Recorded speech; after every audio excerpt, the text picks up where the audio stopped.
La Voix des experts, le podcast pour comprendre et agir.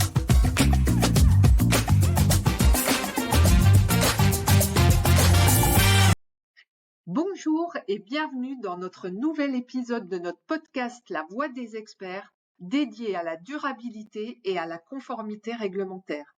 Aujourd'hui, nous allons aborder un sujet essentiel pour la sécurité des infrastructures et des personnes, le diagnostic de vulnérabilité aux inondations. Pour en parler, j'ai le plaisir d'accueillir Patrick Buquet, expert en prévention des inondations chez Socotec. Bonjour Patrick. Bonjour Bénédicte. Patrick, pourquoi est-il crucial aujourd'hui de réaliser des diagnostics de vulnérabilité aux inondations ? Alors tout d'abord, il faut rappeler que les inondations représentent le premier risque naturel en France.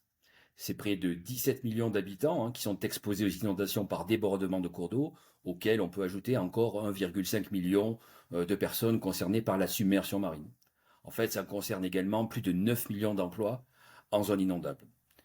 Ce qu'il faut également savoir, c'est que depuis 1982, 60% des indemnisations au titre des catastrophes naturelles, en fait, sont liées aux inondations, ce qui représente à peu près 7 milliards d'euros dépensés sur ces problématiques-là.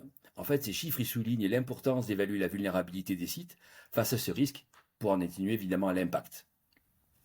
Et donc, qu'entend-on exactement par diagnostic de vulnérabilité aux inondations et quels sont ses objectifs principaux ? Alors, le diagnostic de vulnérabilité, c'est une évaluation détaillée qui vise à identifier les points faibles d'un site ou d'une infrastructure face au risque d'inondation. En fait, il s'articule généralement en 4 grandes étapes principales. Alors, tout d'abord, la caractérisation de l'aléa inondation, c'est-à-dire identifier l'exposition du secteur aux crues, la nature des inondations, comme les débordements de cours d'eau, la submersion marine, ça peut être la remontée de nappes ou le ruissellement urbain. On va s'intéresser à l'intensité de cet aléa, notamment au travers les hauteurs d'eau et les vitesses, et enfin l'occurrence. Alors, qu'entend-on par l'occurrence ? En fait, c'est la fréquence à laquelle peut se produire l'inondation. En d'autres termes, c'est le nombre de fois qu'une inondation est susceptible de se produire sur une période donnée. On évoque assez souvent pour les inondations la notion de crue centennale, ce qui statistiquement veut dire pouvoir survenir avec une chance sur 100 chaque année. Ça, c'est la première étape. La deuxième étape du diagnostic, ça va être l'évaluation de la vulnérabilité. Cela consiste à mettre en fait en parallèle les caractéristiques techniques, le fonctionnement et la fréquentation du site avec l'aléa inondation qui a été identifié en première étape, et pour en déduire le niveau de risque et évaluer l'impact pour les équipements, le bâti, les infrastructures, et sans oublier l'impact sur le fonctionnement, et par exemple la possibilité d'un fonctionnement en mode dégradé dans le cas d'un équipement structurant, je pense à un hôpital, un aérogare, une caserne de pompiers, une gare. La troisième étape, qui est absolument et évidemment indispensable, c'est de veiller à s'assurer de la protection des personnes. Donc, suivant l'intensité de l'aléa et les possibilités de mise en sécurité, on va être amené à proposer des mesures pour garantir la sécurité des occupants lors d'une inondation. Puis enfin, la quatrième et dernière étape, elle va consister à proposer des mesures de mitigation, c'est-à-dire des actions ou des stratégies pour réduire la gravité ou la fréquence de ces impacts et pour en faciliter le retour à la normale après une inondation. Justement, comment se déroule concrètement un diagnostic de vulnérabilité aux inondations ? Alors concrètement, le processus il comprend plusieurs étapes. On peut en citer 4 principales. Tout d'abord, une analyse documentaire qui va comprendre la collecte des informations qui sont existantes sur le site. On va évidemment aller rechercher les plans de prévention de risques d'inondation. On va s'intéresser à l'historique des crues qui sont survenues sur le secteur. Mais il faut savoir que parfois, les données sur les inondations sont très partielles, voire inexistantes, et donc vont impliquer la réalisation d'études spécifiques complémentaires, comme notamment de la modélisation hydraulique. La deuxième étape dans ce processus, ça va consister en des visites de sites. On va identifier les points faibles, les zones sensibles, les infrastructures critiques, mais également évidemment donc les modalités actuelles qui sont prises en charge par le maître d'ouvrage dans le cadre de cette gestion de crise. En troisième étape de ce processus, on va procéder à l'évaluation technique, c'est-à-dire à caractériser le niveau de criticité physique et fonctionnelle du site pour l'inondation qui aura été retenue.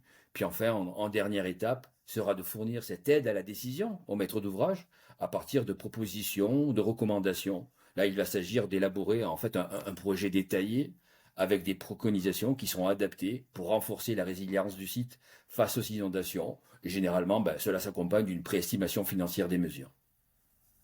Et maintenant, Patrick, quels sont les enjeux spécifiques pour les industriels et les collectivités en matière de vulnérabilité aux inondations? En fait, les enjeux vont bien évidemment être différents. Pour les industriels, c'est de protéger leur installation, ça va être d'assurer la continuité de leurs activités pour un retour à la normale le plus rapide et évidemment de préserver la sécurité de leurs employés. Pour les collectivités, c'est un petit peu différent. L'enjeu va être de sécuriser à minima les infrastructures publiques structurantes qui sont absolument indispensables à maintenir pendant l'événement et évidemment de protéger les populations et de garantir, je dirais, la résilience du territoire, puisque quelque part, effectivement, ils ont en gestion l'aménagement du territoire, les problématiques de constructibilité en zone inondable, etc. En fait, dans les deux cas, le diagnostic de vulnérabilité doit permettre d'anticiper les risques et de mettre en place des stratégies adaptées. Maintenant, un point important, quand faut-il réaliser un diagnostic de vulnérabilité aux inondations? Tout d'abord, bien évidemment, plus tôt il est réalisé, plus on anticipera les événements et donc on pourra en atténuer l'impact. Généralement, les diagnostics peuvent être réalisés à différents moments. Lors de la conception d'un projet, pour anticiper les risques, intégrer des mesures de résilience dès la phase de conception. Le deuxième cas, c'est souvent avant une acquisition, une reconstruction, une réhabilitation d'un site, pour évaluer les contraintes réglementaires et sécuritaires qui sont liées au site. Ça peut être aussi suite à un événement majeur, après une inondation qui est vraiment significative, afin d'analyser les causes des dégâts et d'identifier les améliorations que l'on peut apporter.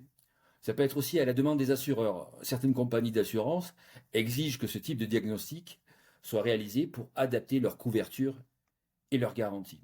Et enfin, le cas le plus fréquent, c'est dans le cas des obligations réglementaires, notamment pour répondre aux exigences d'un plan de prévention des risques d'inondation ou dans le cadre d'une étude d'impact environnemental. Et donc, chez Socotec, comment accompagne-t-on les maîtres d'ouvrage dans cette démarche?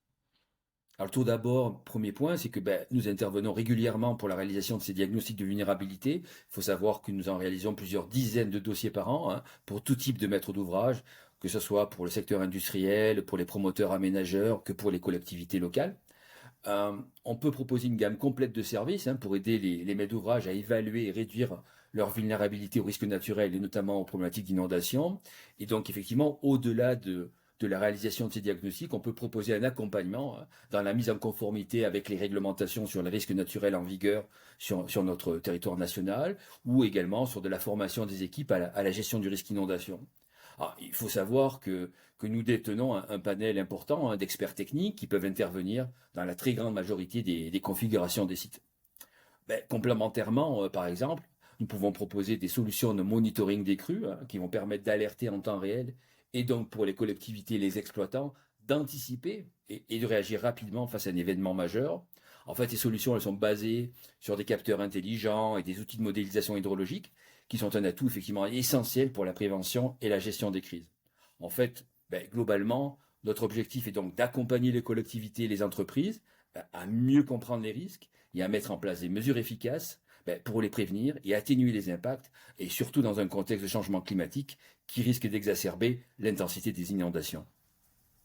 Merci beaucoup, Patrick, pour ces éclairages sur le diagnostic de vulnérabilité aux inondations et l'importance pour les maîtres d'ouvrage de s'y préparer et d'anticiper. Pour toute question ou pour être accompagné par Socotec, n'hésitez pas à contacter nos experts à l'adresse suivante hse@socotec.com. On se retrouve très bientôt pour un prochain épisode La Voix des experts. Si ces podcasts vous intéressent, abonnez-vous dès maintenant. Au revoir.